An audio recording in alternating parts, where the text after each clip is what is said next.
বিসমিল্লাহির রহমানির রহিম। আমরা মনে করি মানুষ শুধু অন্যের সাথেই জুলুম করে, আসলে তা নয়। মানুষ নিজেও নিজের সাথে জুলুম করে। আসুন জেনে নিই মানুষ নিজে নিজের সাথে কিভাবে জুলুম করে। যখন কেহ শিরক করে, আল্লাহ বলেন শিরক হলো সবচেয়ে বড় জুলুম। সূরা লোকমান আয়াত 13।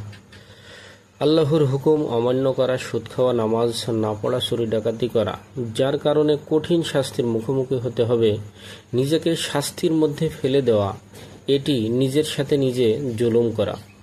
সামর্থ্য থাকার পরেও নিজের আত্মাকে খাওয়া, পড়ায় কষ্ট দেওয়া, কৃপণতা করে রোগ ব্যাধির চিকিৎসা না করা, আত্মহত্যা করা, নিজের সাথেই বড় জুলুম করা।